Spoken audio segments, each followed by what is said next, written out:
Have you heard of shaking? Have you seen people doing this shaking to get rid of trauma, to get rid of intense experiences that are stored in the body? So, what is this? What is this shaking? I mean, the shaking really, if you look in nature after something like an animal was chased by something, usually right afterwards, they're like, ooh, and they kind of get rid of it. What is it? They're getting rid of that adrenaline surge that comes through the body. Like when you've just missed a huge accident in your car, it's like, you feel that shake. Your body is shaking because it's trying to get rid of the adrenaline that pumped up to get you into fight or flight. And we want to honor that shaking. We want to allow that to happen.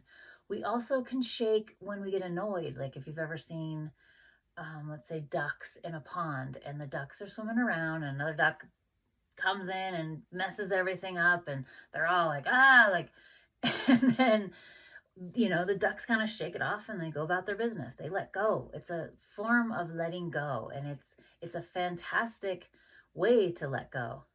When I was 18 years old, we hiked up this mountain in Lake Tahoe, Mount Talac, and one of our friends with us was injured, so we had to hike out of there really slowly.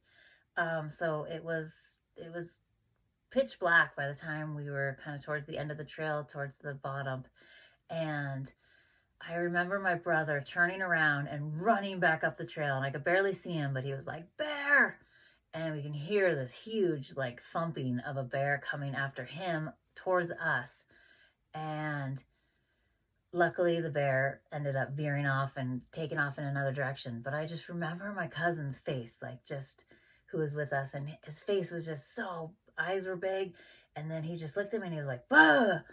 And I never forgot that because I was like, yeah. And I, like, when somebody yawns, you yawn. I did the same thing. I was like, yeah, oh, God.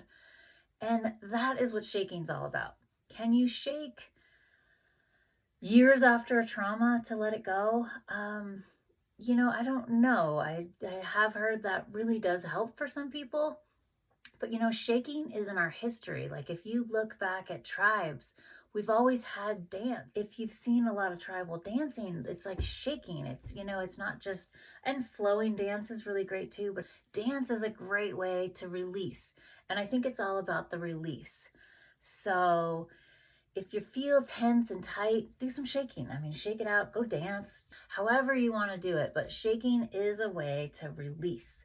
It may not heal your trauma, but it's one of those tools that if we're aware of it and we shake more, we're moving our body. I personally love Qigong for this. Qigong is like, gentle movements, and it moves the energy, and it's just really wonderful way of moving our chi and moving our energy. But bottom line is we have to move. And however you want to move, it's going to be beneficial for your body. So let's move more.